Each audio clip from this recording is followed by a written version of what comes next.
Yeah. Bills Mafia. Don Brown. Yeah. It's the Mafia, you know I'm rocking with the Bills. It's the Mafia, you know I'm rocking with the Bills. It's the Mafia, I'm with the Buffalo Bills. It's the Mafia, you know I'm rocking with the Bills. Hey, who you reppin'? What's your team? Who you reppin'? What's your team? You know I'm reppin' for my team. I got that talent on my team. Micah Hyde, Jordan Poyer, can you catch it? Can you? Trade day is like a mask, you not catching anything. Matt Milano making plays, we not scared of any team. Best in the AFC, all the praise of Brandon Bean. You hear Sean McDermott clapping while I'm snapping? Do you? Jerry Hughes will get the sack soon as you snap it. Yeah. Andre Roberts running back, ain't no just backing. Mafia, we on a ride and we got traction. We got Beasley, we got Diggs. McKenzie make you miss. Dawson Knox with the stiff arm, treat opponents just like his. Feliciano, Deion Dawkins block defenders like the Fins. Hey, it's the Mafia. I said no one on top of us. I said no one is blocking us on top of our division, so it's clear that it's no stopping us. Google best team in the league and we popping up. Hey, who you reppin'? What's your team? Who you reppin'? What's your team? You know I'm reppin' for my team. I got the salad on my team. It's the Mafia, you know I'm rocking with the Bills.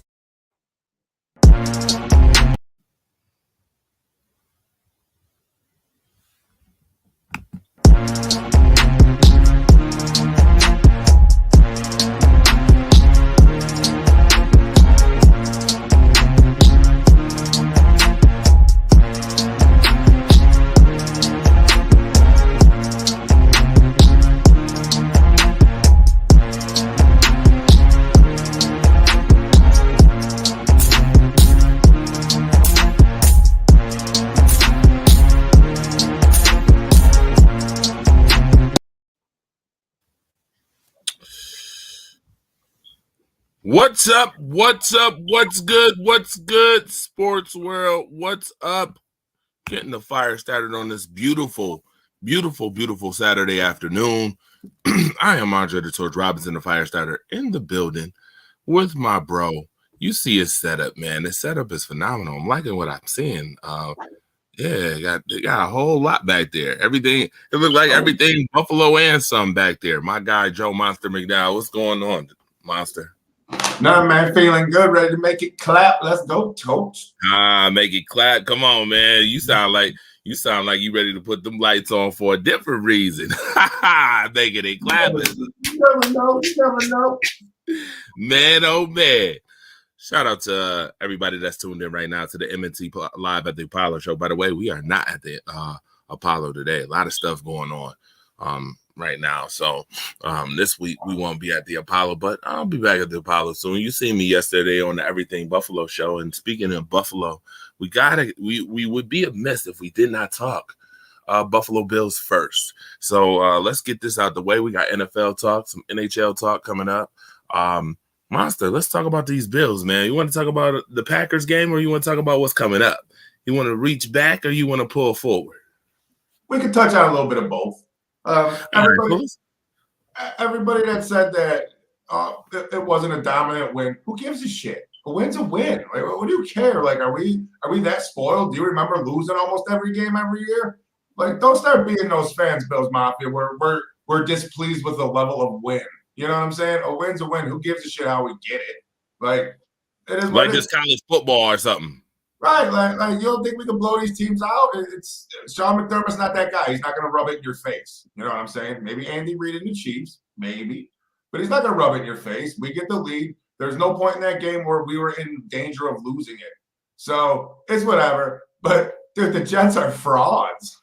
The Jets are frauds. Like, I watched Zach Wilson play against the Patriots, and it's just him and Mac Jones just – they're not it, buddy. Like, they look lost. You know what I'm saying? Like, Zach Wilson doesn't look like he belongs in the NFL yet. Like, it's just the Jets always play us tough. Miami always plays us tough. But, again, this should be a game that we absolutely handle, dude. There's no reason why our pass rush can't absolutely devour this kid. Patriots were getting through on him, no problem. The Patriots are nowhere near the skill level that we have. So I look for us to eat all day on that defensive line and that pass rush, Torch. Yeah, absolutely. So man, oh man, oh man. Buffalo Bills 6-1 for the first time since 1993, and you got fans acting crazy. They want the wins to be 50-0, monster. They want that old thing back, monster. They want that old thing back. They want that Bruce Smith, the Bills Mafia used to whoop everybody's ass. They want it back, monster. You mad? Can you be mad that they want that back, monster? Nah, but this is New Jack City. You know what I'm saying? We got a New Jack coach. Like, he don't play business like that. He's not disrespectful like that. He's a very respectful man, and that's how he created the culture. So I don't think he's ever going to take that shot. I think if you piss him off, if, let's say, you know what I'm saying, an opposing coach talks shit, maybe. But I don't think Sean McDermott's that type. I think it looks bad on the organization if we start doing shit like that. Let's get our 30-40, call it a day, and move on to the next game and the next ass whipping we finna hand out. Man, speaking of talking spit, there was a lot of talking spit going on before the game, Green Bay and Buffalo. Jaire Alexander had some things to say to one Stefon Diggs, number 14, Stefon Diggs. Your thoughts on that reaction as we talk about that Bills-Packers 27-17 defeat of the Green Bay Packers. Your thoughts on that? As it was happening, it was fantastic. Like, I told Lincoln, because my son watches the games with me, and he goes, because when he played youth football, if he didn't have his mouth guard in, they throw a flag. Like, it's a penalty. He's like, how come Diggs never wears his mouth guard? I said, because he's got to take it out to talk shit. Like, that's why Diggs doesn't wear it, because he's just constantly talking shit. So then they show the highlights of him and Alexander going down the hall, and I loved it. Then they showed after the touchdown, after Diggs caught that touchdown, as soon as he hit the ground, I was like, grab Diggs because he's going after him. And he was. So I'm glad that they were smart enough to grab Diggs and keep him safe and away from him taking a penalty there. And then he bit his tongue. Why? Because he didn't have his mouth guard in. He bit his tongue. Right. The shit to me was hilarious. But in hindsight afterwards, it didn't mean anything because Alexander never covered Diggs.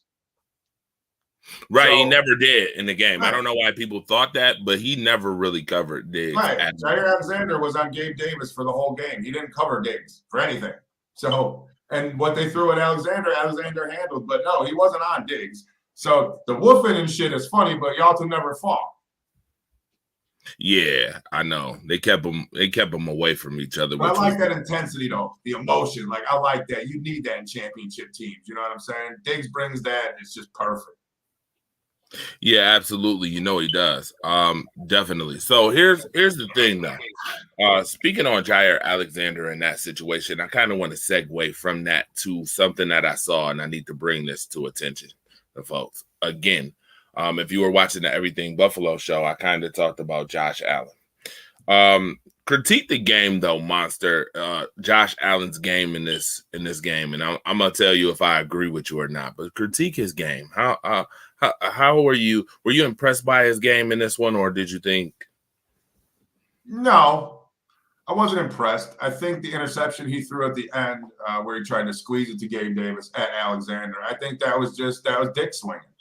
Like, there was no reason to force that pass. I think he wanted to beat Alexander on that play. I think that's why the interception was thrown. In games that are close, Josh can't do that. Like, you can't let that shit come into it at all. Josh is emotional. He gets fired up. We're all men. We all know once our testosterone's flowing, you know what I'm saying? We do shit that we might not do normally. I think that was one of those plays. So I think he can't let the emotions get the best of him. He's done a good job so far in his career not doing that. But I think he's got to just hold it in just a little bit. Don't let it lead to mistakes and stupid shit trying to dick swing at opponents. Yeah, I totally agree. I think it's something that I mentioned is that Josh Allen can't have ill-advised plays like that when you're trying to be a championship team. Remember, once again, this Bills team has 0 rings, folks. 0. Okay? Can't be acting like you got 4 and 5 rings and being all extra cocky. I think Josh Allen should have just pulled the ball down, took the 3 points, move on. Okay? Josh Allen's got to do that because I tell you what, as a Bills player, you know this. You know this. We all know this. You have to go twice as hard as the next person in order to get a whole lot of respect. We know this, okay? Because you have 0 rings, right? So even with MVP conversation, which Josh Allen has been close to twice, right? He ain't gonna be the NFL MVP if you got 12, 13 interceptions on the year and you're a Buffalo Bills quarterback and you got multiple fumbles. You know this, I know this.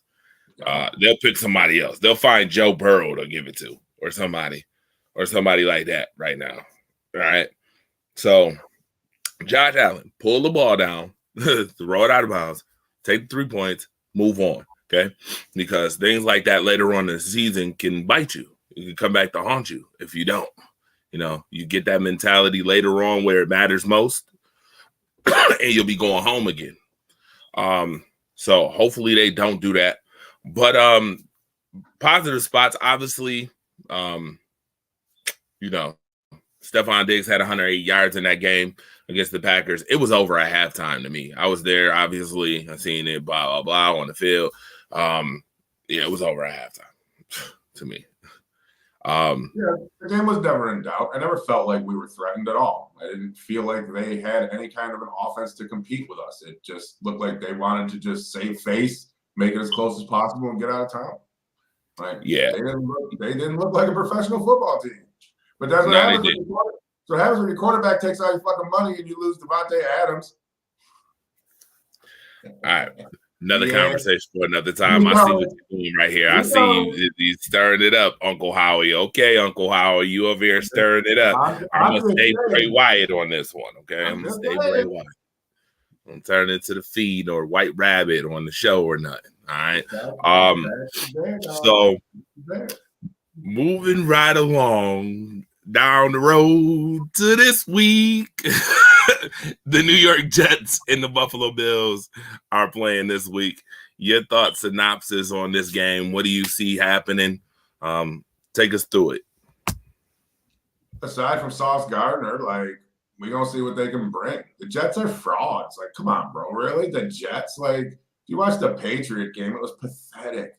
Zach Wilson's not – he's not an NFL quarterback. The kid's confused. He threw a fucking interception trying to throw it away. Like, who does that? You're running an NFL team. Like, you can't throw it out of bounds correctly? Like, and you want to go against us? Like I said, our defensive line, our linebackers, whatever we blitz, we're going to eat. We're just going to destroy them up front. They don't have any kind of offensive line. The kid was running all day from the Patriots, and we were going to bring way more heat and way more shit down on them than the Patriots could. So the defense is going to eat. That kid's going to have a real rough day, and I don't see their defense causing too much of a problem for our offense. Yeah, absolutely. I kind of agree. Now, here's what I want to ask you too. Talk about some of the X factors for this game coming up against the Jets. Who do you see having a phenomenal game leading the charge? I think Matt Milano's going to continue to just rise. Like, every game you see Matt Milano. Same thing with Tremont Edmonds, dude. Tremont Edmonds is, like I said, I have no problem with him this year. It seems like Von Miller being there and coaching him and being in his ear, he's made him that guy. But Milano's going to be an X factor, and so are our safeties. Like, the safeties are going to be an X factor no matter what. Like, you guys got to step up. You guys got to play. We brought back D. Marlowe. Let's see, you know what I'm saying, if D. Marlowe's going to see the field at all. You know what I mean? We got Harris. We got Najee Harris. So, you know what I'm saying? Or whatever his name is. Not Najee Harris. Nakeem Harris. Right? That's his name? Torch? Nyheim Hines? Nyheim Hines, yeah. Nyheim Hines. Yeah. So we're going to see if Hines sees the field. So I don't expect too much, bro, to be honest with you. I don't expect it to be close. And if it is, I'm going to have to question a couple things. Because these are one of those games where, yeah, they should play us tough, but just based on what I've seen from the Jets, dude, the record's a fraud. This shouldn't be close.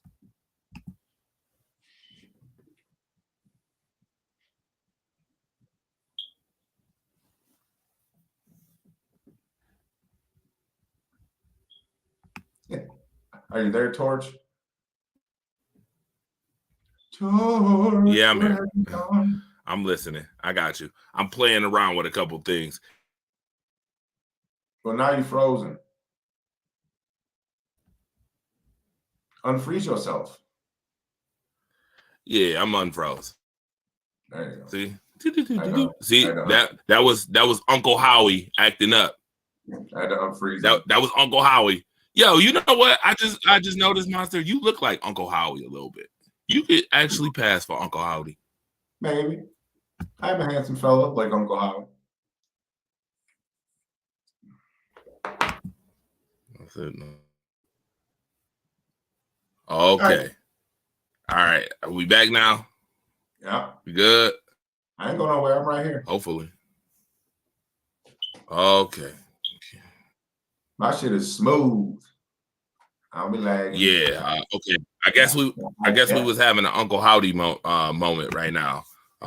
Interrupting the show. Nevertheless, some. Torch, why you keep freezing, man? Goddamn. What's up, everybody? Man, Monster. Over there, frozen is Andre the Torch Robinson. He's trapped under ice right now. I don't know what happened to him. So I'm just going to soothe your soul while Torch figures out what he's doing and sing Barry Manilow. You want me to sing Barry Manilow, chat? I'll sing Barry Manilow while Torch figures it out right now. I don't give a shit. You know what I'm saying? Yeah. Her name was Lola. She was a showgirl. Come on, I'll do it. With yellow feathers in her hair and her dress cut down to there, she would merengue and do the cha-cha. Come on, Torch, I'll keep singing Barry Manilow, buddy. All right, I think we lost Torch. I don't know what's going on, Torch. So I guess this turns into my show until Torch comes back. So, yeah. So you guys liking the new digs? Yep, got the stream room set up. All right, got the motif. So I'll be doing a lot more streams. My podcast is coming back. You guys know that. I got my environment. I can do me again and be me again, and it's gonna be off the hook. And I'm gonna rip the shit down like I normally do. You know I'm reserved on these shows with Torch. I gotta show Torch respect. But when it's just my show, I go fucking ape shit. I don't give a damn. So the Bills and the Jets this week. What do you guys think about the Bills and the Jets this week? All right. You guys know it's not going to be close. I don't think it's going to be close. It shouldn't be close. All right. Our offense should kick the living shit out of them. They have no offensive line. Zach Wilson's going to run for his life, and we're just going to plant the kid. We're just going to plant the kid. It should not be a problem at all, Bills Mafia. It shouldn't be a problem at all. Torch just disappeared on me. He's like, all right, see, I ain't got no notes written, Torch. Like, you just left me hanging. You know, you see how Torch is? But anyway, we're going to expose the Jets. We're going to see what the Jets have to offer to bring to the table. You know what I mean? And I don't think it's going to be much of anything. You know what I'm saying? There ain't no single moms around Zach Wilson. You got to actually play football, trying to get picklish, ticklish, all that shit. So, you know what I'm saying? It is what it is. I think we lost Torch. Maybe somebody broke it. Ooh, what if it was like that movie where they broke into the hotel room and snatched that little girl up? You think Torch got kidnapped? Torch, did you get kidnapped? You think they kidnapped Torch? You think they're dragging him out the hotel room and shit and bagging all this stuff up? You think Torch is an international spy? You think Torch is a spy? I have no idea what the fuck I'm talking about. Torch bailed out. He disconnected. So he left me here to entertain everybody. I did sing Barry Manilow earlier. If you missed it, Copacabana was good. But be on the lookout. Be on the lookout. The podcast is coming back. I want to get another camera and I want to get another microphone. This camera seems to be all right, though. What do you guys think of this camera? I think this camera's all right. Might get a better microphone, but either way, it's coming back soon. Raw and uncut, just me. And we're going to tear this shit down like we used to. Old school style. You know what I'm saying? So I don't know what else Torch wants me to do. Like, you know what I'm saying? I'll host my own show, but I got to have notes and shit to make an hour work. Like, I don't have no notes. You know what I'm saying? My co-host is gone. See, I'm Ed McMahon, and he Johnny Carson. Like, he run the show. He just asked me shit, and then I answer his shit. So I got to write nothing down because I'm an intelligent sports fan. But Johnny Carson just left. I'm Ed McMahon sitting on the couch like, what the fuck? Like, where the fuck Johnny Carson go? You know what I'm saying? There he is. Sports fan. All right. First of all, I brought Johnny Carson. Listen, I brought Johnny Carson and somebody with me. First of all, hold on, Monster. I heard you the whole time while I was fixing up this goddamn Wi-Fi in here. For some reason, these towers, it'd be so many people on the damn towers that you got to deal with this stuff. So I had to use my own to get back on here. Man, that's all bullshit. Don't leave me alone like that. Man. Smart guy. Ha ha ha. Good dollop. LOL. Good. You got jokes. All the jokes in the world, Marcus. With dollop. All right. Anyway, nevertheless, Rashawn Reeves, what's up, my guy? Man, nothing much. Just enjoying this Tennessee-Georgia game right now, to be honest with you. Yeah, so we are talking Buffalo Bills again. As usual, we talking the Bills now. Monster, tell us again about this Jets game, because I didn't get to hear it fully. Because you were listening. I listened to some of it. I didn't get to hear it. Well, I was listening, all right. I heard everything my man said. Do I look like I like to repeat myself? Shit. Yep, you do. I'm going to sum it up for you. Style. The offense repeat it for me. I'm trying, man. You keep talking. Jets offense is going to be sick. Zach Wilson's going to be running for his life. They have no kind of offensive line. The Patriots showed it last week, and we're going to bring way more balls deep in the back of the Jeep than they got to offer. The offense should walk down the field, no problem. They don't really have anybody except Sauce on defense. They're frauds, and the game shouldn't be close. 7-3. Well, you frozen again. I'm not frozen. Yeah, I don't know. I'm frozen with these comments right now. I'm frozen in time with these comments like Bray Wyatt when Uncle Howdy comes out. Stop being Uncle Howdy on the show, damn it. Rashad, what are your thoughts on the Jets? Honestly, kind of the same way, man. I mean, outside of Sauce Gardner, who really plays defense for the Jets right now? But they always come with something solid. The Jets are usually solid up front as far as their front seven.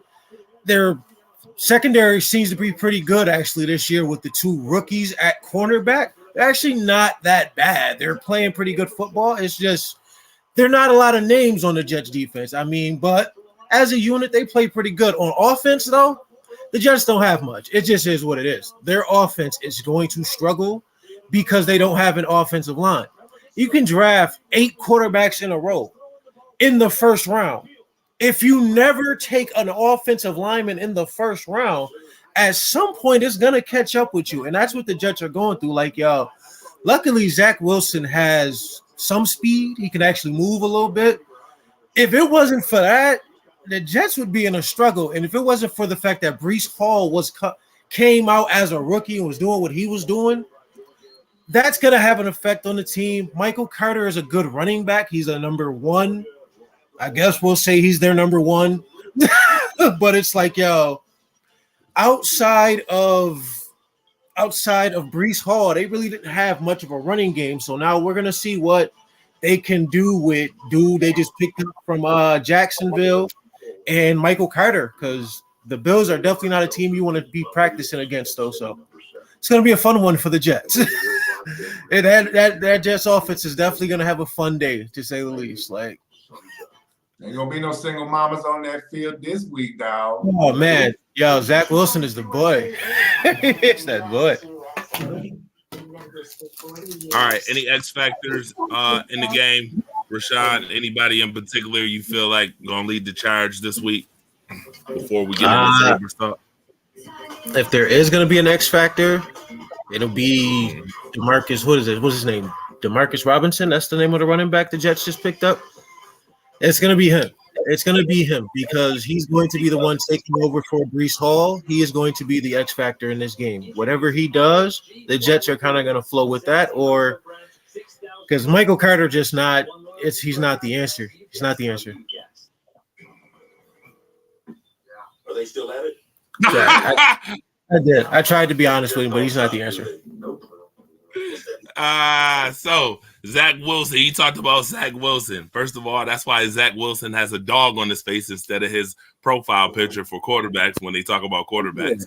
Number one, he's not the dog for the right reason. There's a difference between a dog, and dog shit. Okay. All right. That's what I'm looking at when I see Zach Wilson, dog shit. Everybody been all high up on Zach Wilson, and I'm like, nope, I'm not. Sorry. Nope. Won't be me. I won't be riding that train. Out there. I mean, young boys out there playing. They catching passes, I guess we'll say. Like they catching the balls he putting in the air. So Marcus the Alphabet to be up here any second now with his jokes. He got so many jokes. He's hilarious. Willem Bombard, you are funny as hell. By the way, shut up. It'd be nice to have you come on one of these joints too and talk as well. With that being said, I do not see the Jets doing anything. They're 1-3 on at home. 1-3. Can't even win a home game. I see the Bills demolishing the Jets. They will not take the Jets lightly. Everybody want them. Listen, I've been hearing this all week. Monster, you've been hearing this too. Well, the Bills lost to the Jaguars. It could happen. They lost to the Jags. Right? You been hearing that shit? I've been hearing it too. Yeah, if my aunt had a dick, she'd be my uncle. So what? Right. And if ifs and buts was candy and nuts, they'd be eating all day too. We have a whole lot more morbid, obese people in the world. So shout out to the fat people. Right. Shout out to the listen. I love fat people. Love them to death. You know what? Got a lot of substance. Those fat people better do their job this week on the offensive line. Man. They better do their job this week. Okay. Definitely better do their job. All right. I do not see the Buffalo Bills having a problem with the Jets this week. I don't see it. All right. Now, with that being what a frozen face. With that being said, let's talk Right. Let's make stat prediction. It keeps freezing on something different. Like we can hear you talking, but your screen keeps freezing on like a different just. Oh, I took a picture. It does. It's on. Listen. You know what's so funny? Ever since we mentioned Uncle Howdy, all of a sudden now my screen been just going acting awry. It been acting crazy, man. I don't know why neither. You know what, Monster? If this Uncle Howdy thing keeps going, I'm blaming you because you look like him. I'm blaming you. I promise you. All that mask don't disappear from the shelf, you say. Right. I'm blaming you. I promise you on that. So let's talk about stat. Let's make some stat predictions. Oh my God.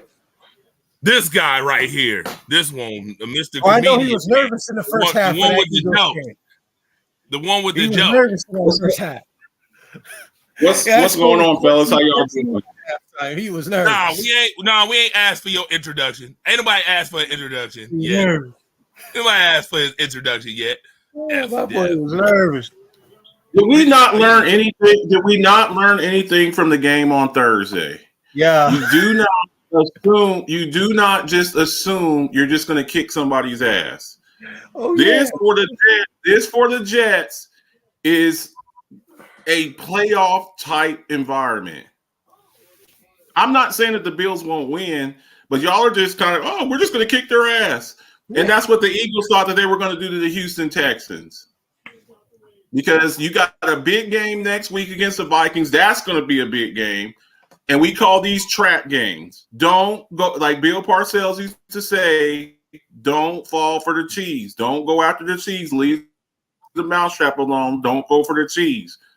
Okay? So I just hear, we're just going to kick their ass. We're going to kick them in the ground. We're going to stomp them out, blah, blah, blah, blah, blah.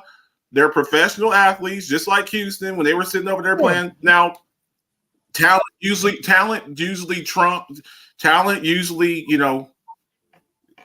a more talented team should win. But when you have a team that's inspired and a team division, I always throw divisional games out the window. The Jets could be 0-15, and to beat you guys would be like their Super Bowl. So don't take these guys lightly. I got you. I picked you guys to win.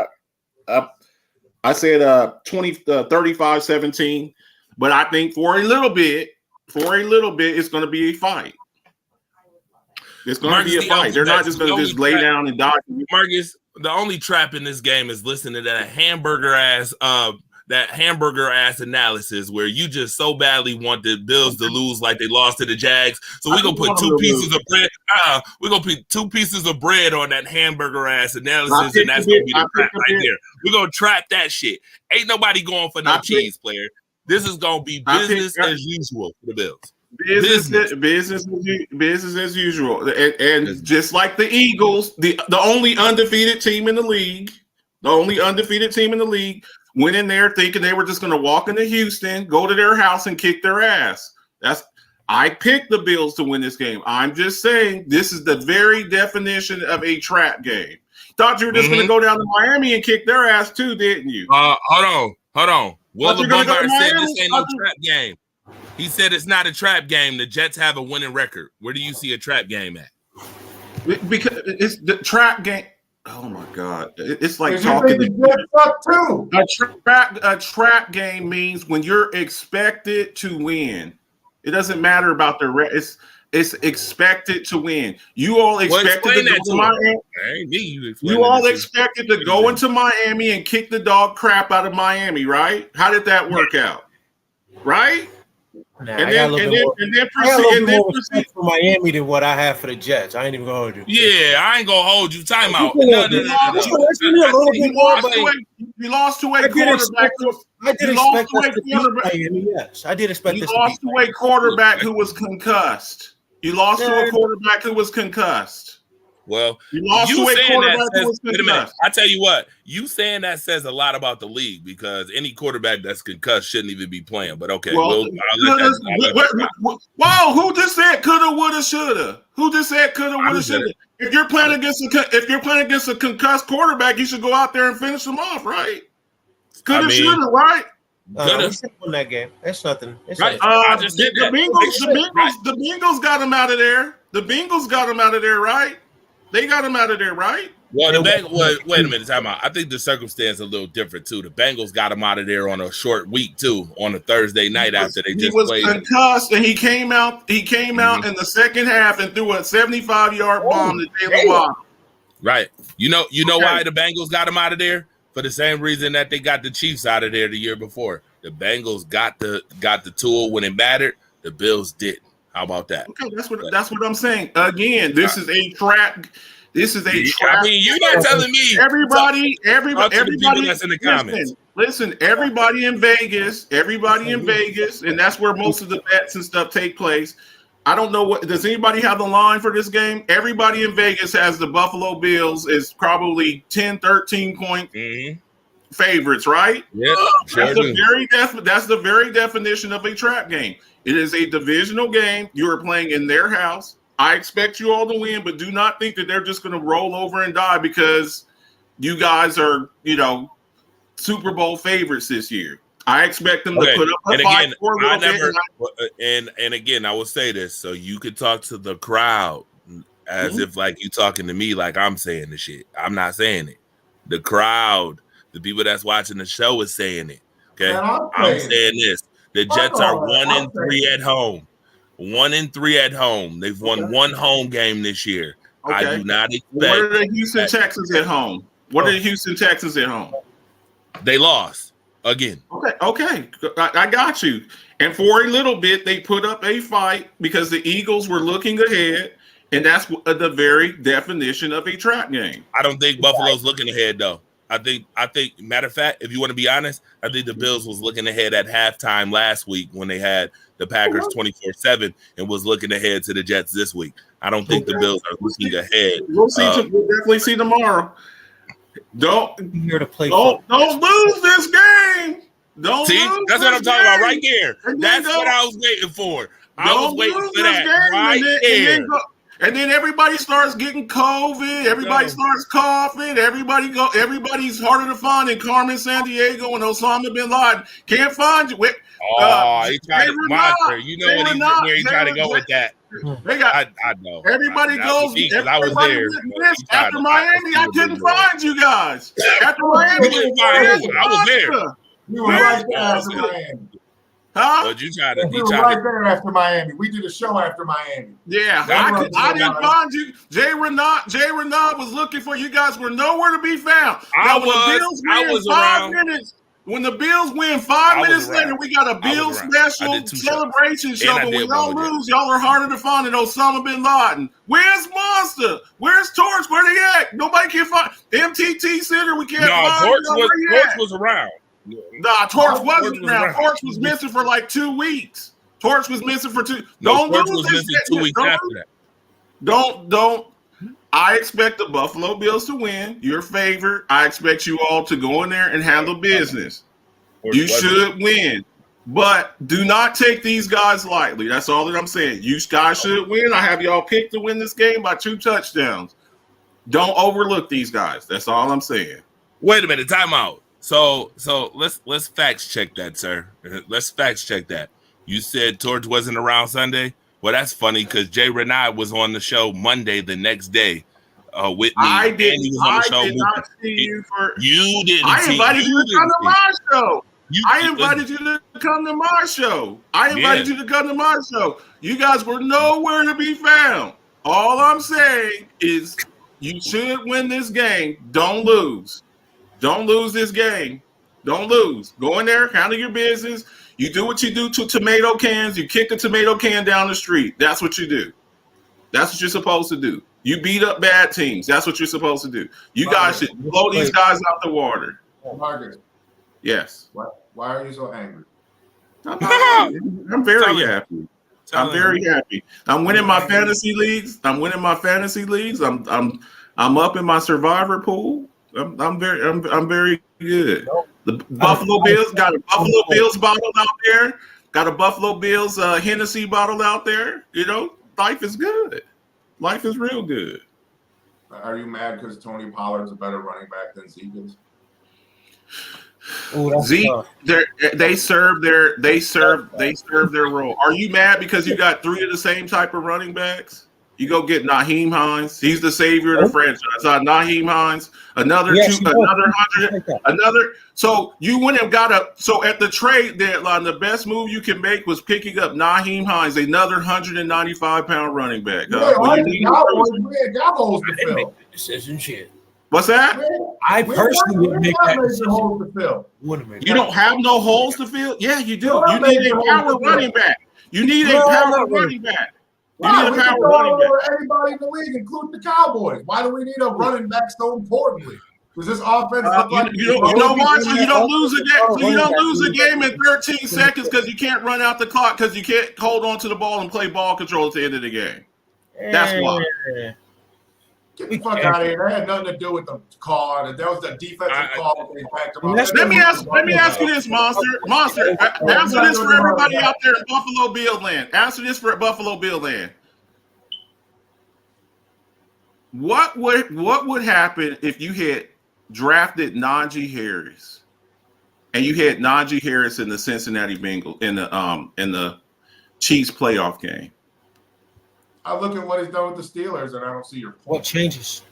You mean you talking about a difference of 13 seconds? I'm talking about his rookie season when he had 74 catches, more than your number 2 receiver. 74 catches and 1,200 yards. How'd that work out for the Steelers? It changes nothing. The team is not built on having a running back. Having a number 1 running back in the Buffalo Bills is just going to make the team. Don't matter. But Najee Harris wouldn't have made the difference because we wouldn't have had him being used in that way. We don't know what Najee. He had 74 catches. You don't. He had 74 catches. Yeah, because Pittsburgh had to throw it to him 74 times. Monster. He had 1,200 yards rushing too.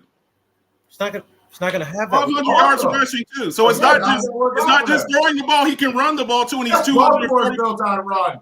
There's plenty of teams built on run. Buffalo's not one of them. So I don't know what your point is. And that's why you keep.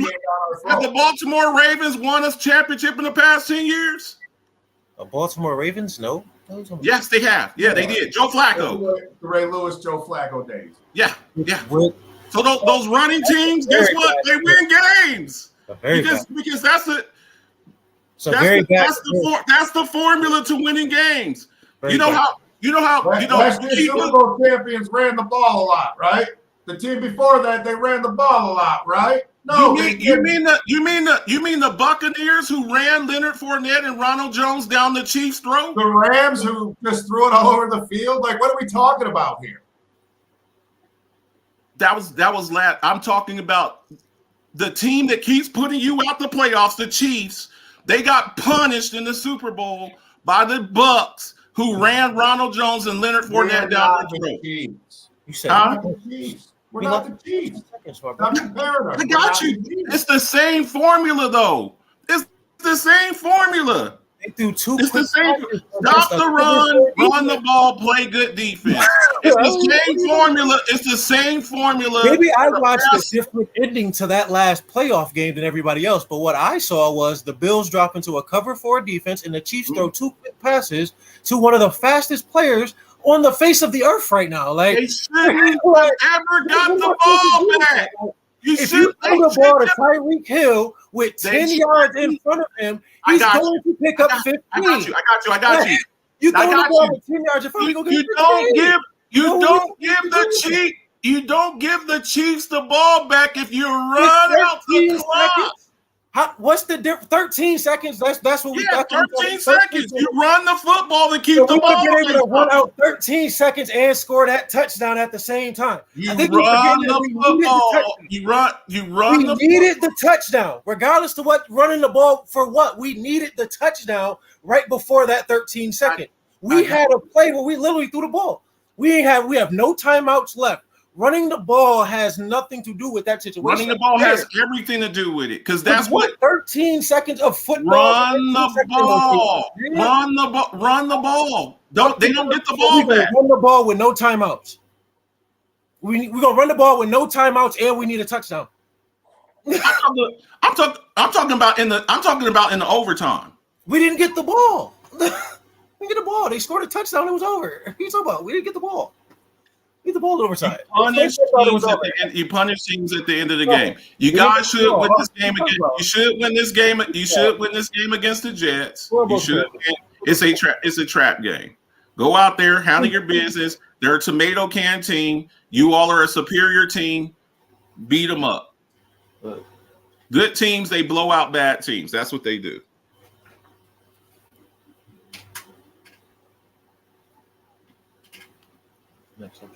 Are you reading the comments, Torch? Oh, I'm reading comments. I'm reading comments. All right. Yeah, I'm reading comments. All right. With that being said, I don't know if y'all want to talk other football, but if y'all got other comments y'all want to talk about, sure. I gotta go address somebody real quick. They need to pick up their phone because I need to. Who's the X factor in this game, Monster? I already gave it twice before you got here. I already gave it twice. All I heard you do was seeing Neil Diamond. Who's your X factor? He's the running back for the Jets. Running backs for the Jets. We'll say running backs for the Jets is my X factor.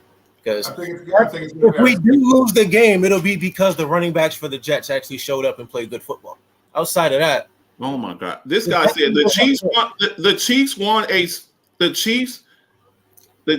won without a power back, and the Rams won without a power back. Clyde Edwards-Helaire should have been the MVP of that game. He should have. So quarterbacks usually get that. So I disagree with that, Ace. Clyde Edwards-Helaire actually did his thing in that game. So I disagree with that. He's not a power back. What he's saying is he's not a power back. He is a power back. Did you watch him play at LSU? Yeah, I did. He's more of an elusive style back for the NFL. He's a Maurice Jones. I mean, he's not Najee Harris. He's not a big power strong back like that, but he's also not no weakling. He's not a receiving back. He's not a receiving back, but he's not a power back. He that in the middle. Would you compare him a lot to Maurice Jones-Drew? Okay. Short, more stout. I mean, he's a 5'8", probably about 215, built like a fire hydrant. And it's funny seeing players built like that. When you hear it, and it's like, yo, me being at 6'3", seeing players that be built like that, you be like, yo, he really is 5'8", 2. He my weight, but he's short. So that compacts everything, and you're like, yo, okay. I'll tell you right now, solid, strong players right there. Like, and that's what Nyheim Hines gives us in Buffalo, because Devin Singletary he's just not a number one. Devin Singletary needs to be a number 2, and James Cook is kind of developing as the number 2. Devin Singletary is kind of working his way out of the lineup right now. Let's just call it what it is. If you're watching the game the way I'm watching it, Devin Singletary is kind of working his way out of the lineup. Nyheim Hines is going to step into our number 1 role, James Cook is going to step into that number 2, and Devin Singletary is kind of going to be there as a complement to both of them because that's what people are used to. It's like, okay, if Nyheim Hines come out, he going to do what he's supposed to do right away. Go to Devin Singletary. James Cook messes up, he fumbles again. Go to Devin Singletary. He's going to be there to kind of fill in that role of familiarity more than he'll be in an actual. When I see Nyheim Hines, I see because Nyheim Hines. You have guys that I consider are progress stoppers. You spent the second round. You spent the second round pick on James Cook. Yep, he needs to play. Yeah. he's a second round pick. It's not like he's a 4th or 5th round pick. You have some draft capital. And that's what I mean. He'll play as the number 2 running back. Like he's not going to play as the number 1 running back, but you'll get him in shotgun sets. They got him in a few shotgun sets and a couple run plays, but it's like, look, James Cook, right, still coming out of a mental thing with Sean McDermott. That's what it seems to be because he doesn't play rookies a lot, really at all, like until later in the season when he's actually earned the trust in this player. And right now, James Cook is earning his trust. So, okay. Your thoughts on the Monster? You know, we had the free agency on Tuesday. Your thoughts on the Nyheim Hines pickup and the safety you picked up? Thoughts on them? Dean Marlowe's from here. He played here before. Dean Marlowe's a veteran just because of the depth. We don't know what's going on with Poyer, so he's familiar with being here. He's a good character guy. His wife was ecstatic on social media, crying. She was happy to come home. And we didn't give up a lot for Hines. No. I think it was a smart move. We inquired about Kamara. The price was too high. Brandon Beane's not going to give up those assets. Same thing with CMC when we acquired for him. He's not going to give up the assets. The price for him was good. We pulled the trigger on it. And again, it's going to be depth, and he adds a different element than what Singletary does. And I agree with Rashawn. Okay, if they utilize him the way I think they're going to utilize him, it's going to work Singletary out of the lineup. Yeah. Now, Motor has been good. He's averaging, I think, like 4.7 or some shit per carry this year. So he hasn't played bad. It's just you're not the back that we need for this offense. We need something more, you know what I mean? We need something more versatile. We need to use him more. He needs to be more of a threat than just lining up behind the quarterback. He needs to be able to catch passes. He needs to be able to go out and screen routes. That's the weapon we're looking for. That Singletary can actually block as a running back. That's what he was brought in to do a lot in Indianapolis for Phillip Rivers and for Carson Wentz before they decided to move on from both of them. You know, he's a third down running back that's now going to be given a chance to show what he can do with a chance. Like, we going to see what – because he's going to bring those different elements. Being able to play, just being able to block is a different element now instead of a running back that's going to miss that block. Like Devin Singletary, he going to miss that block. He will get, at least he going to put his body on somebody. Like Devin Singletary be hitting the floor a lot of times. Like, it's like, yo. Hines is smaller than Singletary. Yeah. Hines is smaller than Singletary. Not really. It don't matter. He's got bigger balls. He'll step in front of somebody. Really. Okay. You coach football. You know that size means realistically, it means something, but at certain positions, it could mean as a running back in pass protection. You asked me. Small running back. I'm going to answer the question that you asked me earlier, Monster. When you were asking about, just jumping off real quick because I'm answering your question. Is Pollard better than Zeke? Do you know why Zeke is out there instead of Pollard? We can all see the tape. We can all see the tape. Well, yeah, that's part of it too. Zeke is a outstanding pass blocker. Yes. Because Pollard is so small, and I've seen where guys just run Pollard over and they hit Dak in the back of the head. That's why they keep Zeke in there. Is Pollard a more explosive runner? No doubt. Even Stevie Wonder could see that he's a more explosive back. We just saw this past week. But the other thing, too, is if you give him I've seen people, he needs to get more carries. If you gave Pollard more carries, he would break down. And I feel the same way with but you guys are splitting those carries up between. I think you're going to try to split those carries up between three backs. Because I don't think you could put one of them out there for 20 carries a game because I don't think that they would last. We ain't gonna handle so now hold on. So now it's about the Bills need a bigger back for pass protection. Okay, so they're realistically the No, same no, no, size. no, hold on. No, I looked it up. No, They're the same no, size. no. They- What's it? So now I done heard it all about the Bills in this power back situation. I get it. They need a power back late in games to drown the clock, clock management so that they don't get beat in 13 seconds. But the Bills have been as far as they have been with the scheme that they run. I get it. They ain't won a Super Bowl. That's what everybody hang their heads on. The Bills have 0 Super Bowls. Okay. All right. Next thought. Oh, Devin Singletary is in a 3-down back, even though we already know that the offense isn't predicated on Devin Singletary running the ball 250 times a season. What he does with his carries is just average damn near 5 yards a carry. We get it. Okay. Number 3, pass protection, right? Pass protection. Power back. You need a bigger back for pass protection. Do you know that Josh Allen is the 3rd least sacked quarterback in the league? Yeah, my boy. He's a third least sack. Because he's a dual threat. He's a dual threat. 3rd least sacked.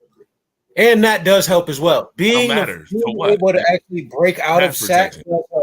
When you, Hold on, watch what I'm this. saying. Whoa. Wait a minute. Watch this. No, Rashad. This said, when you is you where can now break I out of ask the questions about certain football acumen. that's all. Hold on. What's- This is where I ask about certain football acumen. How often does the Bills run 21-22 personnel? Oh, we don't. Not too often. Not too often. Don't answer the question. You don't answer the question. You let Marcus answer the question. How often do the Bills run 21-22 personnel? Do we know what 21 personnel is? Don't insult me like that. I'm asking what the I'm gonna ask the question. It's insulting. See, this is the shit I be talking about right here. When I ask the question, it's insulting. But we can sit up here and be like, well, you said this about this, and oh my goodness. Answer the question. I'm asking. Torch, you're going off into a diet. You're going off into a diet. No, it's not, man. Just answer the question. I'm answering the question. I'm asking the question. The only thing that anybody's ever said, you're the one who said Devin Singletary needed more carries, right? You did say that. I was there when you said that, right? Hold on, what's that? I said that because you prefaced the fact that Devin Singletary wasn't a good running back. I said, Marcus, if he had more carries, he'd have over 1,000 yards too, because he averages 5 yards per carry in the opportunities that he gets to carry the football. When you have, see, you don't understand how the running back position works. The reason why his average is so high, okay, is because he's only carrying the ball 10 or 11 times a game. Okay, backup running backs usually have a higher yard per carry than the starter. Pollard usually averages more yards per carry than Zeke because he's only getting the ball 7 or 8 times. Oh, yeah. It's like a wide receiver that gets 2 catches. He gets two catches. Oh, look at his yards per catch. He's averaging 25 yards per catch. Yeah. Gabe Davis averages more yards per catch than Stephon Diggs because he only catches the ball 3 damn times a game and has a 98-yard damn touchdown that brings his average up. So that's an asinine argument. Marcus, I totally understand how the running back position works. Yards per carry, Gabe Davis or Stephon Diggs, but who's the better receiver? That's not what I said. I didn't say anything about Devin Singletary averaging more yards than anybody. I said in his opportunities that he averages 5 yards a carry. That's number one. Limited opportunities. If you gave him more opportunities, his average is going to go down. If you gave him more opportunities, if you gave Tony Pollard, hang on. If you gave Tony Pollard 25 carries, do you think he averages 5 yards a carry? Answer the question. Probably If Tony Tony got as many, Pollard, just bring it down a little bit, Tony fellas. Pollard and Devin Singletary are two different backs. they're We the are same assuming. type of- We are Oh, my assuming God. what. Devin Singletary Tony and Tony Pollard are two different types of backs. Yes, they are. Okay. Yes. You win. I'm done. You got it. Are Devin you Singletary, two little ass serious? backs. I've little watched ass Tony small Pollard. backs. Wait a minute, You're- time out. you're I've watched debating Tony me Pollard. running No, backs. wait a minute. Wait. You're Time debating out, me time out, running time out, time out. backs. We're not. Wait a minute. Hold on. Let me answer the question. Let me answer the question. Let me answer the question. This is my goodness. Marcus, does hold Devin on, Singletary run between? No, Rashawn. Let me do this. For the record, Really does different Devin stuff. Singletary, when he runs the ball, does he run between the tackles a lot? Because I've seen Tony Pollard run between the tackles a lot more. No, the fuck he don't. Marcus, I'm done. Now I'm not talking. Now I'm done with the conversation. You should. I Because just never what you're mind. saying, Bruh, you're- you know what? I'm wrong. two little Wrong. ass. No, Two little I'm ass. wrong. You call them Marcus, you got it. space You backs. got it. You got it. Y'all need to. Space backs. Little It's ass like- backs. It's like your two drunk uncles fighting at the Yeah, all bar. right. Y'all gotta break it down. I know it's Saturday. You have Never mind. to be break it down. Right. It's like It's the same guy who said Gabe Davis is a great route runner. He runs 3 damn routes. No, He's he a got great it. He route got it. runner. I asked him a question about Maybe he did 21-20 score, Marcus. personnel. you definitely break going through. That was the issue. Oh, Look, regardless to what the original question was. runs more than 3 routes. Marcus, what are you talking about? The original question wasn't even. We weren't even knowing. The original Does Gabe question Davis was, only run 3 routes? who's Gabe the Davis is a deep. Gabe Davis is a. There's nothing the matter with him not being a great route runner. Randy Moss wasn't a great route runner. He was 6'4" and he ran a 4.2. That's not the. He Oh, wasn't Randy Moss, Hall of Fame wide receiver. He wasn't a great route runner either. He's in the Hall of Fame. He didn't need to be because he was faster than Bro. everybody. Gabe Davis had a 98-yard touchdown. You know how he got the 90? Bro. Hang on. Did he get the Bro. touchdown because of his outstanding route running, or because he nearly snatched Minka Fitzpatrick's arm out the socket, yanking the ball away from him? Bigger, stronger, faster. He's not a damn great route runner. Stop it. Stop You don't it. have I to be. never You have said, to wait a be. minute, I first got of all, you. I never He said he doesn't was have a to great be. route I agree runner. with I you. said he's a better route runner than you giving him credit for. And number 2, you know what? You know who I would have loved to have on this show? I would have loved to have Mookie on the show because Mookie would have just told you the same thing. Mookie would have told you the same shit. biggest When I cheerleader, hit Mookie, yes. when I hit Objective Mookie, Mookie I said, "Yo, Hawkins. Mook." The Hold on, watch this. objective I said, Mookie "Mookie." Hawkins. Yes, Hold on. the I said, objective Mookie. Oh, I said, Gabe Davis only Mookie run 3 Hawkins. routes. He laughed. shit. Of course he does, because Mookie Hawkins, I love you to death, but he's the biggest Bills cheerleader, the biggest Bills cheer. He's the most. Oh, Yes, my God. Mookie Hawkins, Wait. super objective So, about Marcus, the Buffalo Bills. When Mookie Josh don't Allen coach throws football? Wait a minute. throws the ball, Wait a when minute. Josh Mookie Allen don't throws coach the ball football? into the when Mookie Josh don't Allen coach football. when Josh Allen throws the ball into the Mookie ground, he don't says coach that it's not his football. fault. Answer the In question. the Miami game, when Yeah. Josh Allen peed down his leg and threw the ball 5 feet in front of Isaiah McKenzie, and he said it's not his fault. Oh, they were tired. They were Clearly, we tired. can't talk about the Buffalo Bills in peace. Just answer the question. We just can't talk about the Bills in peace. That's just Answer what the it is. question, Marcus. I don't know. That's what I'm saying. It's just what it is. Listen, no. I just want him to answer the questions. So I'm ask again. I gotta. It's bullshit. He runs more than 3 routes. Number 2, Mookie said the same shit when I asked him. He said, "What is Marcus watching?" I said, "I don't know. You gotta ask him." 3 routes? Stop. Number 2. Secondly, Mookie coaches football. So you think Mookie doesn't have no type of acumen on how route running goes either? Come on, Marcus. Stop Let this. me say this Please on stop. the air because this Number is 2. because Number this 3. is I just want you to answer you're the going to ask me a question. question. I Let want me you to answer answer it. the question. If you just asked me a question, let me answer it. Mookie Hawkins is extremely knowledgeable. I love Mookie Hawkins. I let that be known on here. I don't want anybody going back saying, but Mookie Hawkins is not the most he's not the most objective person when it comes to the Buffalo Bills. Just like you. Y'all think that Josh Allen, who's missing wide open receivers, y'all think he's the best thing since sliced bread. You said Devin Singletary was a workhorse back 3 years ago. I told you he wasn't. So you and Mookie Hawkins are not the most objective people when it comes to certain aspects of the Buffalo Bills. Okay? You're not objective. You see Josh Allen through rose-colored Coke bottle glasses. That's how y'all see some of these players. So stop it. I am probably one of the only Bills fans you know what's so funny? That can openly admit that Patrick Mahomes is better than Josh Allen. I have no problem with admitting that because Patrick Mahomes. But some people do. Some people do. Quarterback than Josh Allen. Don't they monster?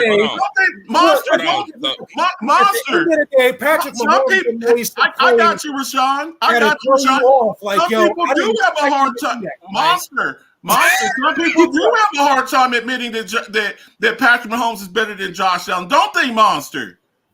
Don't they? See? You see? I have no problem with it. Let's be objective here. But I have no problem admitting that. I think they're here. They there. He has those rings. He's got the MVP and he's got those rings. That's what I mean. Like Patrick Mahomes, when I say better, I'm like talent-wise, I think they're right here with it. I think they're right here. They're looking at two players that make the throw. But Mahomes is just a little bit higher. He's got the hard So the who's objective, better, Josh Allen? Who's better, Josh Allen or Patrick Mahomes? The objective conversation is BS too. Because I was there in 28. For Marcus, it's BS. Marcus only points out the fact that I gave Josh Allen his credit where credit is due, but totally wants to neglect the fact that in 2018 and 2019 I was breathing down Josh Allen's neck about his play as a quarterback. I got proof. That's why we keep the catalog. Let me say this real quick. It is bullshit. Stop that. No, it is. It is not bullshit. Check this out, guys. Yeah. I will say this, and let me say this on the air in front of everybody. Josh Allen is a unique talent. I did an alphabet piece on him. He's 6'5". He's 245 pounds. He's 245 pounds. He has a rocket launcher attached to his shoulder. But sometimes in the biggest of games, he doesn't come through. And until he gets over it, they had the same critiques about Peyton Manning. Oh, he can't win the big game. They always say you can't win the big game. Guess what? Until you win the big game. Oh, wait a minute. Time out. So he didn't come through in the Chiefs game? That's what you're saying? No, because he lost. Because he lost. And that's the way unfortunately, that's the way quarterbacks are. Unfortunately, but hang on. Talking about objective. That's real objective. How are quarterbacks in a big game? He just threw for 400 yards, 4 touchdowns, but he didn't do his part in the game. They lost. And he lost. And he lost. Guess what? And you know who else? And you know who else got that same critique? Tom Brady and the 18-1 Patriots, who went undefeated all season, and then the last game of the season. Did Tom Brady have 400 yards against the Giants? Doesn't matter. Did he have 4 touchdowns against the Giants? No. Dubs and L's. Just like Shannon Sharp says, his restaurant serves 2 dishes. Dubs and L's. Did you win or did you lose? The NFL is the most ultimate team sport, yet we putting it on Josh Allen. Got you. We look at stuff like that. If can't answer my question. If your quarterback from the 90s wins one Super Bowl, we are talking about him in a whole nother light, correct? I said the Bills. You wouldn't even be saying half the stuff you saying. Watch this, but here's the worst part. You wouldn't be saying half the stuff you saying if Josh Allen had a ring right now. You wouldn't be talking. That's the way you get judged. That's the way you get judged. We're not objective then. If you're saying that it's Josh Allen's fault, he didn't win every time, then Time out, George. Hang on, Rashawn. Hang on. Answer this for me. Just jumping over to another sport real quick. How do we judge Karl Malone? Based off of points. John Rings. Stockton. Ultimately No, rings. but I'm saying overall, how do we view? How do some of y'all who watch basketball? Rings. Whenever Charles Barkley and Shaq are sitting up there on the thing, what conversation always comes up? Rings. You talk about championship. Exactly. That's the way you're just when Charles starts running his mouth. Watch this. That shit, all that is banter. When Charles It's not starts running his objective. mouth, you know what Shaq Wait a minute. Watch says? this. Hold on, Rashawn. What? Since he went to a Charles least. Barkley- Hold on, though.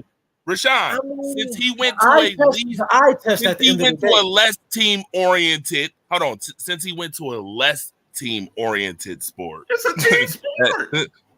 It's less team oriented than football. It's less team oriented than football. Stop it. talking Karl Malone. Wait a minute. Watch this. Team- I'm glad that he mentions Karl Malone. Watch this. So Karl Malone is the reason why the Utah Jazz lost those. It doesn't finals? matter when you go into the great. Let me talk. When you go to the You've been talking. because you're talking. When you go to the greatest pantheon of players, okay, the greatest pantheon. Why do we celebrate Tom Brady? Why do we celebrate Tom Brady? Celebrate him. Y'all celebrate him. I don't celebrate. Real Okay, we sports don't, fan. but He's when you- what is real his sports fan. nickname? Now I'm not a What real is Tom sports fan Brady? 'cause You I don't don't celebrate celebrate him Tom Brady. because you're a Bills fan. Bills fans hate Tom Brady. Yeah, we don't celebrate Tom Brady at all. Let's get the bullshit out. Bills Oh, fans hate everybody hates Tom Brady. We discussed Tom Brady, okay? We don't- He's considered the GOAT, right? Why is he considered? Is it because he had a rocket launcher arm or because he was mobile like Lamar Jackson? Oh my Why God. is he considered the GOAT? Why do they call him the Marcus, GOAT? Anybody Because who he has is 7 championships? anybody That's who is another thing. legitimately anybody who is another thing. legitimately objective in any sport when they critique sports does not omit every piece of the pie. See, you like to omit every piece of the pie a lot of the times for the What am I sake, omitting? for the sake of okay, never mind. I'm You done. gotta talk about I everything. What am I can't- omitting? I'm asking you a question. What am I omitting? Okay, It's hard once because again, your internet's you breaking up. What am I literally- no. omitting? Say what? I said I'm trying to understand what you're saying because you keep breaking up. What am I omitting? Oh, now you're omitting the fact that you sitting up here saying that it's on Josh Allen can't get the job when he put up literally 400 yards and 4 touchdowns and had the game won twice, sir. And you're talking about Josh Allen can't Not get it just talking done about when Josh it was Allen. not. You just Did Tom Brady lose the Super Bowl? everybody to the earlier Giants? hear him say No. Okay. Did Tom Brady lose the game to the New York Giants, the 18-1 Patriots? Did he lose that game? Yes, his offense got their boot smoked by a defense that He fire did on. Tom Brady. Yes, Did Tom Brady's stats was Tom Brady threw God. for 300 yards. He threw for 300 yards and had an outstanding game. Quarterbacks are judged. Quarterbacks are judged from wins and losses. That's how they're judged. They get all the glory when things go good, and they get all of the blame when things go bad. That's how it works. Unfortunately, that's just how it works. Which is why they changed the rule. So they just thank you to the Colts and I believe the Bears that submitted that. Shout out to them for submitting that for us ultimately. Ask him who's better, Dak or Josh. Dak or Josh Allen is a better physical specimen than Dak Prescott. Josh Allen is a better quarterback than Dak Prescott. Let's just call it. You asking me a question? Better quarterback. I didn't say Josh Allen wasn't. I didn't say Josh Allen wasn't a winner. Oh, I'm saying Josh Allen is a The conversation was between him and Patrick Mahomes.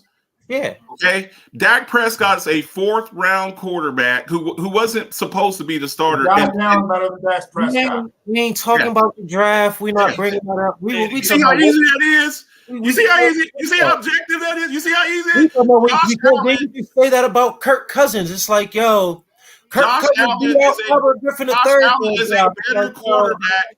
Josh Allen is a better. Tom Brady's a 6th round draft pick. We gonna continue to give him that to his favor, like a 6th round draft pick turned into this. It's like, yo, That's a major accomplishment. These are players that A come 6th into the round draft pick. with the same opportunity. Yes, that's a big deal. Comes into the NFL with the same opportunity. If you're good enough, No, to you're not giving the same opportunity. No, you're not giving the same opportunity. No, you're not giving the same. At first round pick, Rashawn. If you're good enough to make it, you're going to make it. Let's look at the players. That's not how it works. No, that's not how it works. Let's look at our top players now. How many top Rashawn draft picks are really good right now? Like, bro. Okay, how about this? How about 26? I would say like 20 from 2016 going hang on. No. 20. Let me answer. 27 of the starting quarterbacks of the NFL are first round picks. Go through each division. Fourth round pick quarterbacks don't usually make it. They just don't make it. That's why whenever Mason Rudolph was trying to beat out Mitch Trubisky and Kenny Pickens and fourth and fifth and sixth round pick. How many have made it? How many have made it? The Steelers currently have 3 first-round quarterbacks on their team. Who? Which one of them is the actual starter? Who again? I didn't hear what you said. The Steelers currently have 3 first-round picks at the quarterback position on their team. Yeah. Which one of them is the starter? Kenny Pickens. He's the starter now. That's the starter? No, the Steelers are still going to be looking for a quarterback going forward. Like they just drafted Pickens. Like the Steelers have 3 first-round picks. Rashawn,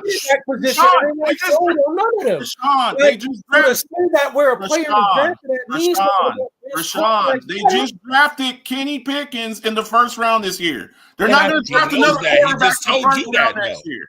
And I promise you, they're going to take a quarterback in this upcoming draft. He just told you that, Marcus. I'll bet you $50. I'll bet you $50. They might draft another quarterback in the 4th or 5th round. I bet you they don't draft another one. I bet you they don't draft another one in the first round. I'm saying they're going to draft one. See, you just said 4th or 5th. So you're telling me they're going to draft a quarterback in the 4th or 5th round to compete with 3 first-round draft picks? And you expect to compete with draft picks? Yes. Teams take development.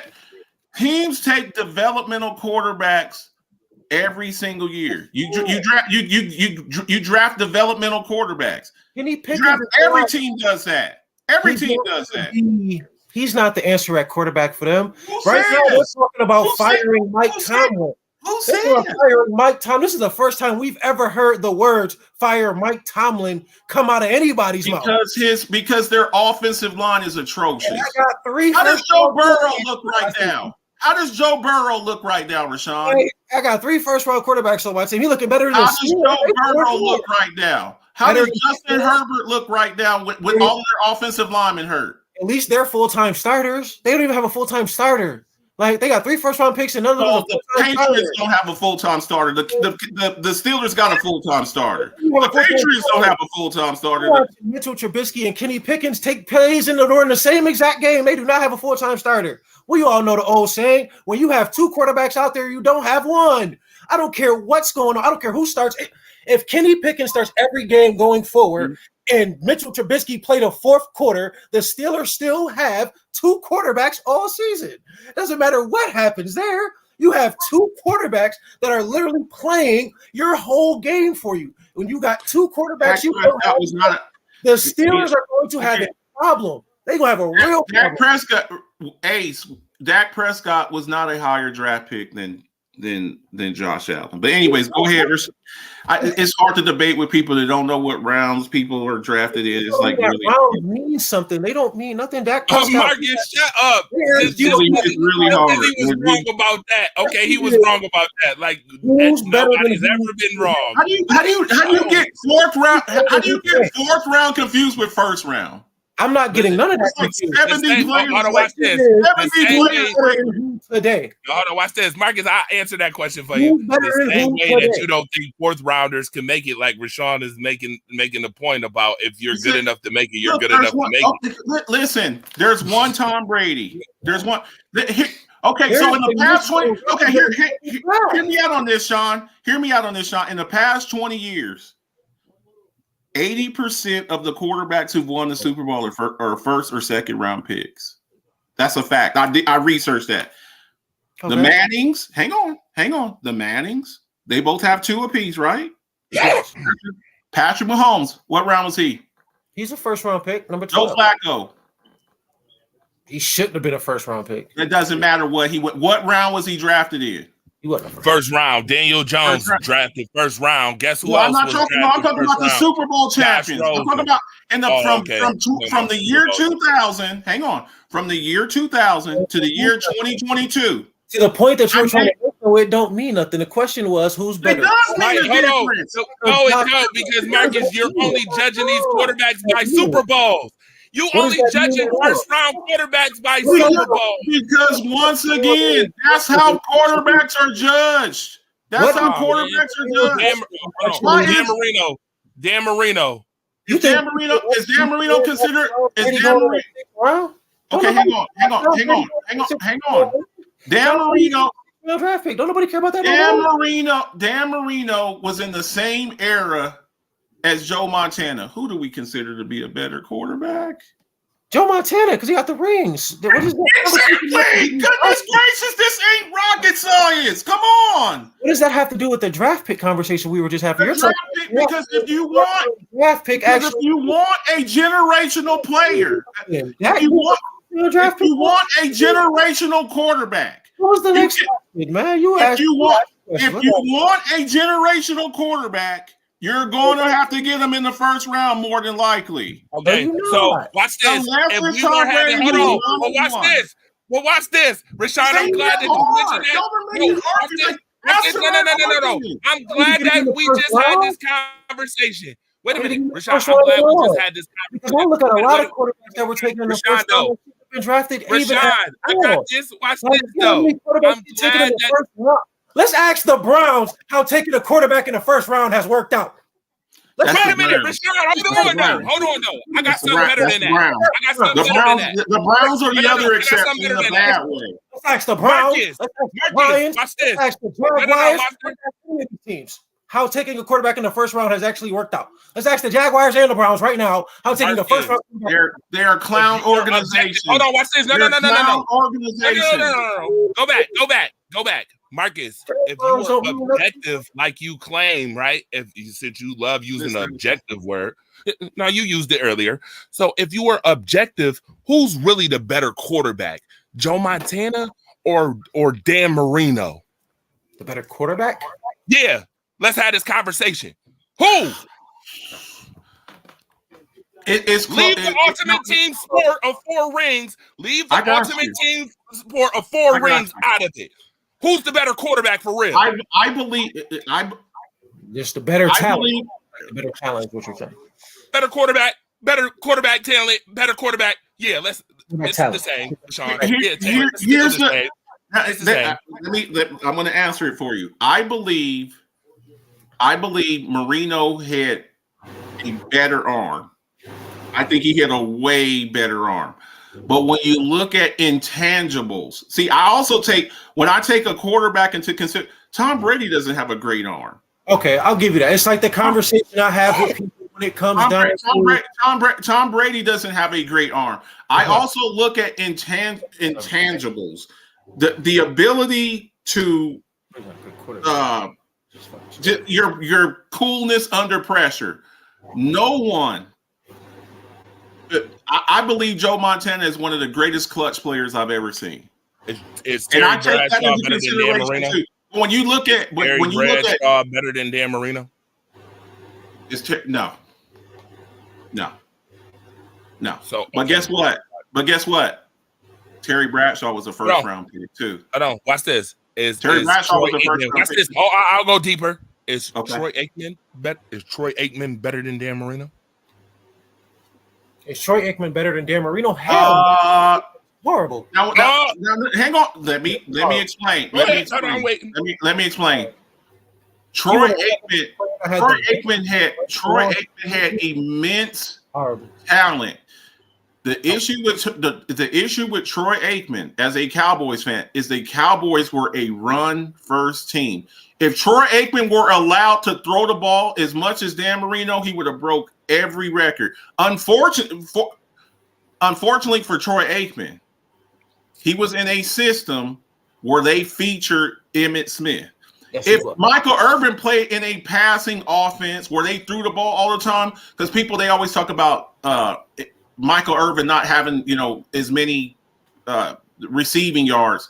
He was a number one receiver on a run first team. So imagine being Rashad Bateman, okay, with the Ravens. He's an immense talent, right? He's never going to be a 1,500-yard receiver playing with the Ravens. Why?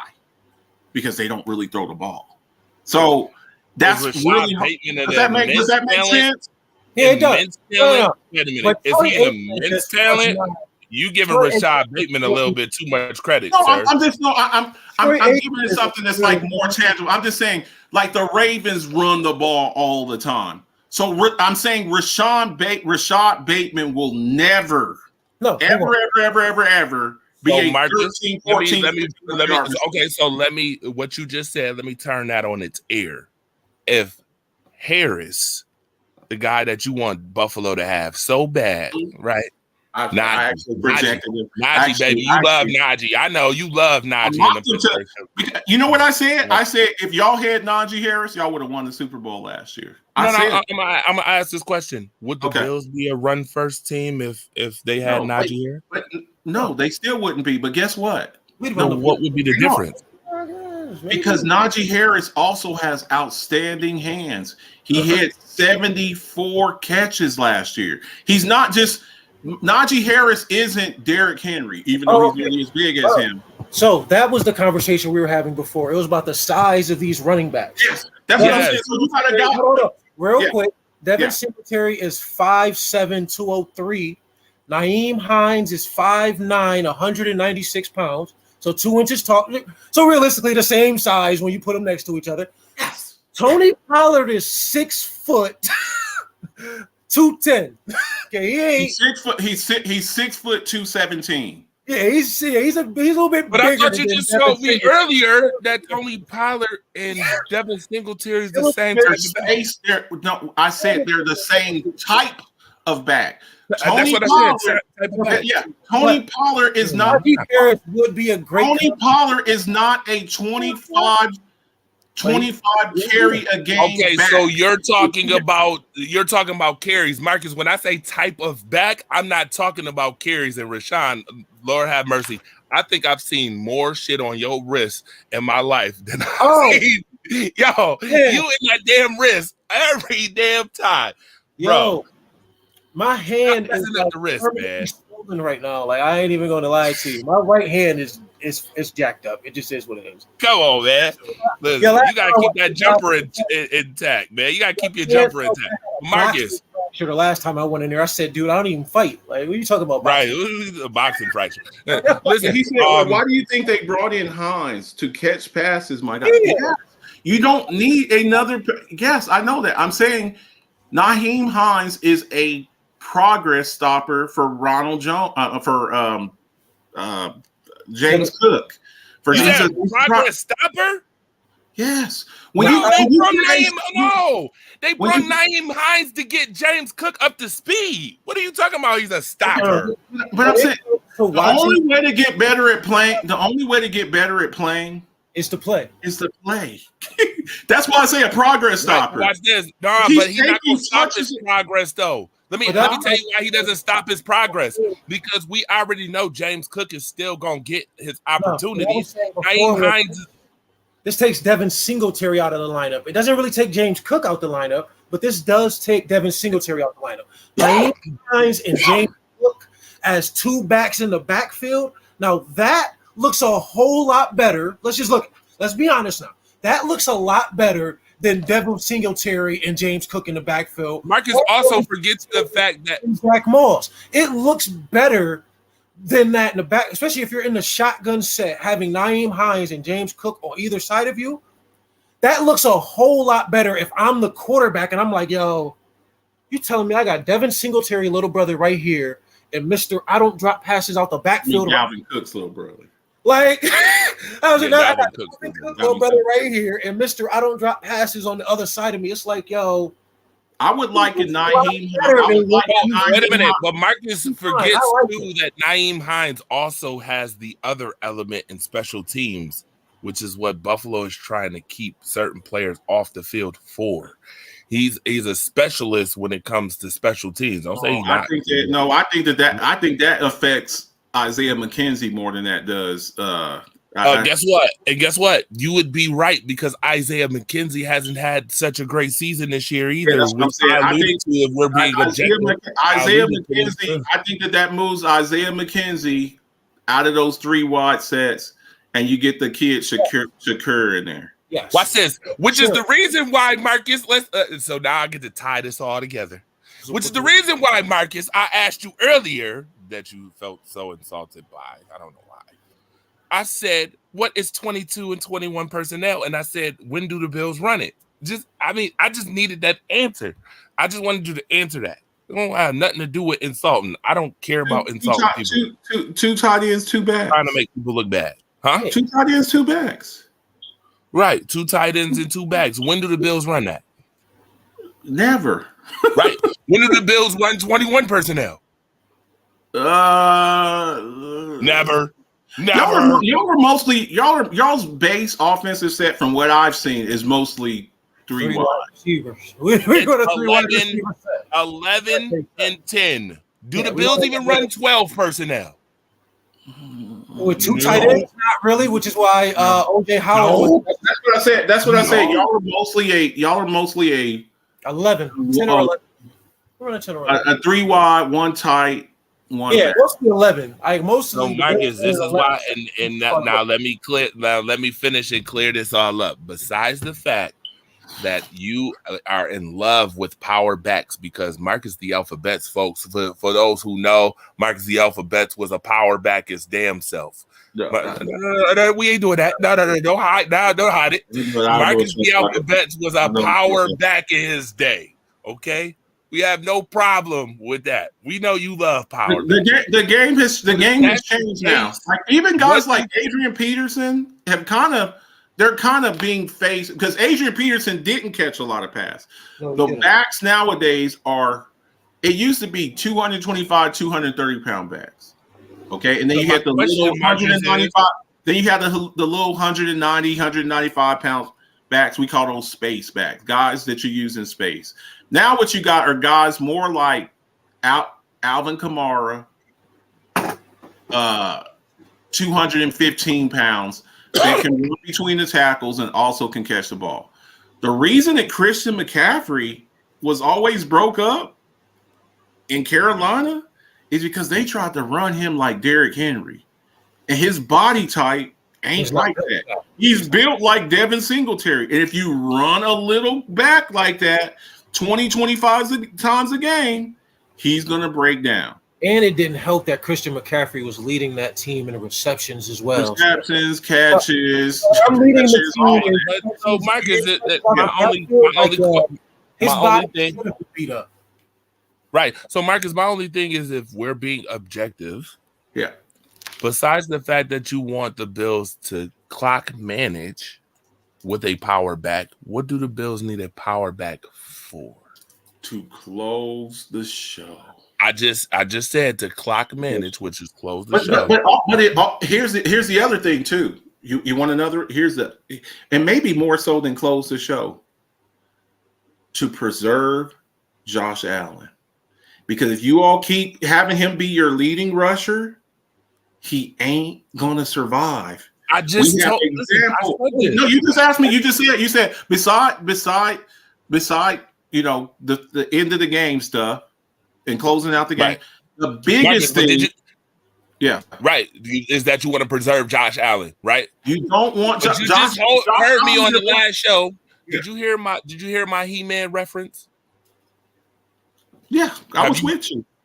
Oh yeah, you heard the He-Man reference about Josh Allen, right?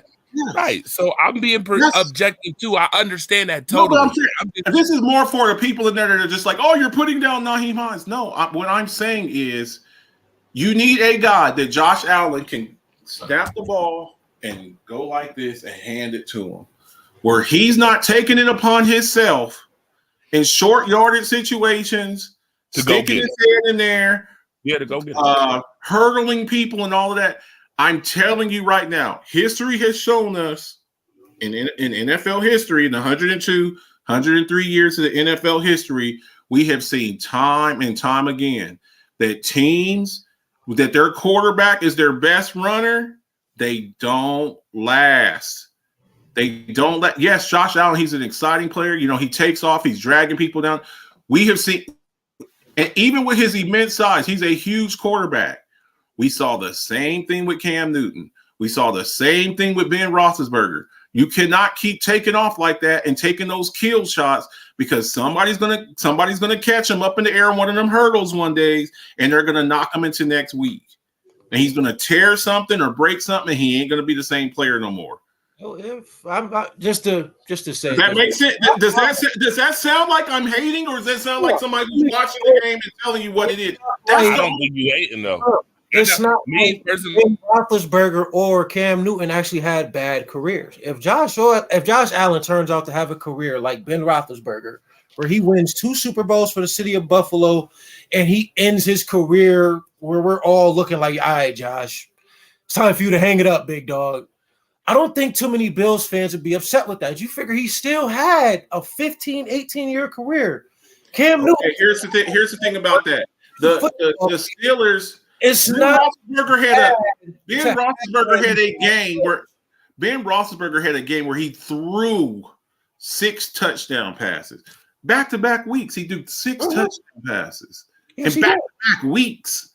Josh Allen ain't doing that. He's throwing like 3 touchdowns and running for 80 yards, running in for 2 balls. They're totally different types. If you keep playing like the way he's playing, that high-risk type, I say the same thing about Lamar Jackson. You see this year, because he's waiting to try to get that contract. He's in year 4 or 5 right now. He's still got 10 years of football left underneath his belt. Now, I'm not saying 10 years of this football, not 10 years of him. Josh. I'm either quarterback. Okay. For Josh Allen or Lamar Jackson. Neither one of them is going to be the same player that they are today 10 years from now. And what people don't give enough credit to is Lamar Jackson's actual ability to stand in the pocket and throw the football. It's just the system that he's in keeps telling him to run. They're like, bro, the ball, use your best skill to your ability. He's like, dude, I'm a quarterback.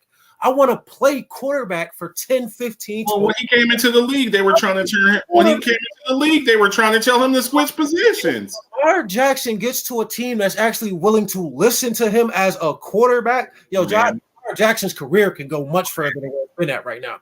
Josh Allen will be fine. It's just a matter of timing and continuing to not take all those big hits. Learning how to slide. Dude, you don't have to hurdle over every player. Sometimes you need to just take the slide or run out of bounds. Like, we get it, though. It looked good. Like, it's exciting to watch. But on your body, it's like with Blake Griffin when it came to basketball. Blake Griffin still plays basketball right now. But everybody looks at Blake Griffin like he's a scrub. If you talk about Blake Griffin in his prime, he jumped over a car during the All-Star weekend. Like, so to see Blake Griffin now compared to what Blake Griffin was 10 years ago, there's a difference in that player. To say Josh Allen's going to have a fall off like that, maybe a stretch, but to have a fall off similar to Ben Roethlisberger, where your team is still winning, you still might actually have a chance, and the team is at least attempting to put pieces there so that when it's time to draft a quarterback, because when you look at the Steelers team right now, that's why I said they have 3 quarterbacks and nobody's the answer. Looking at the Steelers team right now, the only thing they really should need is a quarterback. The only thing the Steelers was really missing was a number 1 quarterback, because you have 2 number 1 receivers. I'm sorry, I ain't going to say 2 number 1s, but Deontay Johnson and Chase Claypool have stepped up to be at least starting receivers. Najee Harris is a starting running back. Chase Claypool. I know they just traded him. They just traded him this past week. And no, that's not. And the Steelers think the same thing you think. They believe that Kenny Pickens is that guy. That's not what they're missing. You know what they're missing over there with the Steelers? Offensive line. Lineman. Now, because it is hard to evaluate. It's hard to evaluate how good a quarterback is if he's getting hit in the back of the head every play. Yes, it also doesn't help that Ben Roethlisberger was the most sacked quarterback in NFL history. Well, part of that is because his style. Ben Roethlisberger would hold on to the ball a lot, looking for the bingo ball down the field. He would hold the ball sometimes too long. Yeah, kind of like Brett Favre. Brett Favre took a lot of sacks too. Tom Brady was the most sacked quarterback until last week. No, he is now. Tom Brady is now. I mean, Ben Roethlisberger was. Yeah, I'm sorry. Yeah. But when you hold the ball and you play a long time, you're going to take a lot of sacks. The Steelers, they're set. We're going to build this team around Kenny Pickens, Kenny Pickett. I get Pickett and Pickens mixed. Right, George Pickens and Kenny Pickett. George Pickens and Kenny Pickett. They're like, we got our quarterback. We just traded Chase Claypool for a sec. I guarantee you, in this next draft, that they got 2 second-round picks. One of them, a the first round pick in 2 seconds. You know, for the Chase Claypool trade. I guarantee you, two of their first two picks are offensive linemen. I guarantee you that. And then they just picked up, huh? They should be offensive linemen. They probably won't be, but they should be offensive linemen. Well, what else are they going to draft? Another running back, another receiver. You know, they just picked up William Jackson. Oh, no, you know what? The Steelers are known for picking up defensive players, and that's true. That's what I worry about with them. Is like going out and grabbing a cornerback or grabbing a defensive lineman because T.J. Watt keeps getting hurt. You need somebody up there that can. I think they like Alonzo Haas, Alex Highsmith. I think he's currently. Is he leading? He's like in third place. I think he's got like 6 sacks this season. Yeah, number one is. Me sitting on here on a Saturday afternoon talking with y'all. I love it though. I'm about to get up out of here. Buffalo, good. I love y'all. Torch, why don't you show them that good Bills bottle footage? Oh, you mean the one that I started off the show with? I know. I'm saying I showed it last night like 4 times. I'm showing it again right now. No, I just want to let y'all know that I showed it again. I know you did. Oh, by the way, don't go nowhere after the show. Please don't go nowhere. All right. And you're right. You're right, Ace. That offensive line is garbage dumpster juice. They're gonna get Pickett killed. They did me. Yeah. Bills Mafia. Don Brown. Yeah. It's the Mafia, you know I'm rocking with the Bills. It's the Mafia, you know I'm rocking with the Bills. It's the Mafia, I'm with the Buffalo Bills. It's the Mafia, you know I'm rocking with the Bills. Hey, who you reppin', what's your team? Who you reppin', what's your team? You know I'm reppin' for my team. I got that talent on my team. Micah Hyde, Jordan Poyer, can you catch it? Trade day is like a mask, you not catching anything. Matt Milano making plays, we not scared of any team. Best in the AFC, all the praise of Brandon Bean. You hear Sean McDermott clapping while I'm snapping?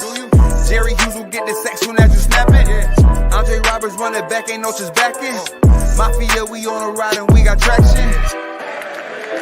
We got Beasley, we got Diggs. McKenzie make you miss. Dawson Knox with the stiff arm, treat opponents just like his. Feliciano, Deion Dawkins block defenders like the Fins. Hey, it's the Mafia. I said no one on top of us. I said no one is blocking us on top of our division, so it's clear that it's no stopping us. Google best team in the league and we popping up. Hey, who you reppin'? What's your team? Who you reppin'? What's your team? You know I'm reppin' for my team. I got the salad on my team. It's the Mafia, you know I'm rocking with the Bills. That's for all my Buffalo people out there. That's the Rise Up Family Alphabets Football Show. Buffalo Bill, Hennessy, customized bottle. Shout out to my man from Mountain Liquor Store. I don't know if y'all can see that. Right there. Circle the Wagons. Buffalo Bills. If you want the bottle, so if somebody wants to win the bottle and I just buy them a bottle of Hennessy, that's how we gonna do that. Well, you say you don't drink. I just want the damn bottle, huh? Oh, you know, so somebody wants to win, and I just buy them a bottle of Hennessy. I'm gonna get you the big gallon, though. Don't worry, I got you. Get that's a $70 bottle of Hennessy if you want that. Hit me up. PayPal, Cash App. Right now, I think we got like 5. We sold 39 tickets. I'm trying to sell 100 because it's a $70 bottle. I paid for the artwork, and it's going to cost me about $40 to ship it because I can't send it through the post office. I got to send it through FedEx because I don't want to go to jail with the ATF, alcohol, tobacco, firearms. So I have to send it through FedEx to you, and you got to sign for it.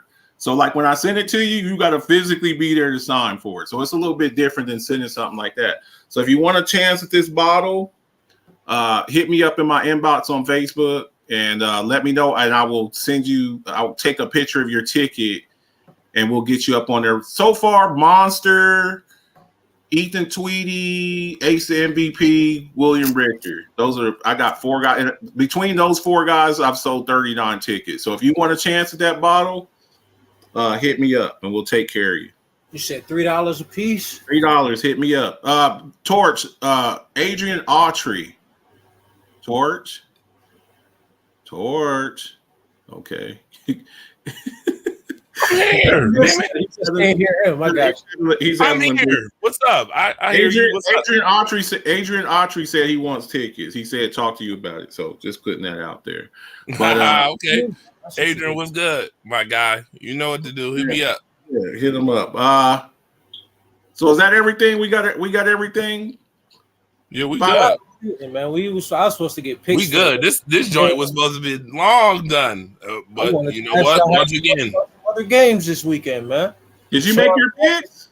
Deshaun Jackson supposed to be coming back on Monday to play against the Saints. Like, there's a couple things I wanted to get. Isaiah Likely.